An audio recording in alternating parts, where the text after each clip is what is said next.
Alors, bonjour à tous. Alors, je suis vraiment heureuse aujourd'hui de présenter la première lauréate 2019 au Club des entrepreneurs du CPQ, une femme d'exception et inspirante. Chef d'entreprise reconnue à l'échelle canadienne, elle compte 20 ans d'expérience dans le secteur industriel et manufacturier. Elle possède une grande habileté à faire le pont entre les gens et la technologie pour créer l'écosystème de l'innovation du Canada. En 2011, le Réseau des femmes exécutives l'a classée au palmarès des 100 femmes les plus influentes au Canada.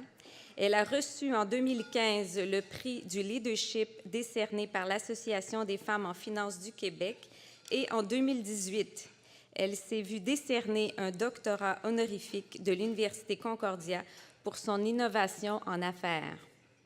Titulaire d'un baccalauréat en administration des affaires des HEC de l'Université de Montréal, elle est également membre de l'Ordre des comptables professionnels agréés du Québec. En 2011, elle a obtenu sa certification de l'Institut des administrateurs de société. Elle est aujourd'hui, vous allez le deviner maintenant, donc présidente d'ABB Canada et membre du conseil d'administration du conseil exécutif d'ABB pour la région des Amériques depuis le 1er octobre 2015. Mesdames et messieurs, je vous invite donc à accueillir chaleureusement Madame Nathalie Pilon.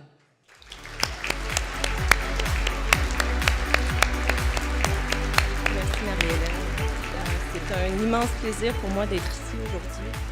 Et je remercie le CPQ de faire cette reconnaissance-là, non seulement des jeunes entrepreneurs qui, j'ai eu l'occasion d'ailleurs d'être sur le conseil d'administration du CPQ au moment où on lançait la campagne de la prospérité et qu'on essayait de faire des choses pour justement montrer comment la prospérité au Québec, c'était quelque chose qu'on devait célébrer.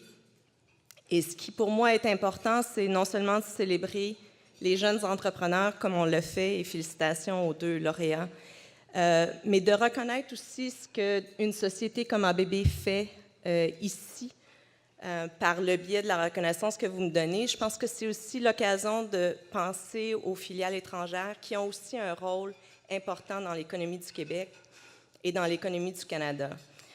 Pour ceux qui me connaissent, vous savez que pour moi, une passion, c'est le développement durable.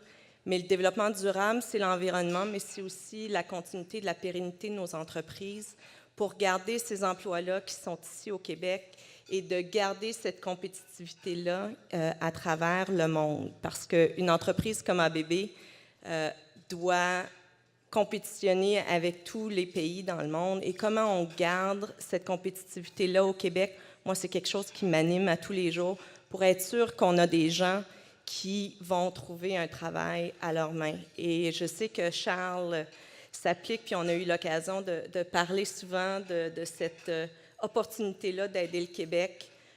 Et ABB fait de la robotique aussi, mais on sait qu'on travaille ensemble là-dedans parce qu'il faut travailler à amener nos gens à innover, à intégrer ces cercles-là de gens qui vont amener les technologies qu'on peut tous développer, mais qui doivent être intégrées en entreprise. Donc, continuez le beau travail, le CPQ, et je partage cet honneur-là naturellement avec tous les gens que j'ai pu toucher au cours de ma carrière et qui continuent encore aujourd'hui à travailler avec moi. Donc, merci pour votre contribution. Il y en a certains qui sont ici dans la salle et je vous souhaite un bon après-midi. Merci.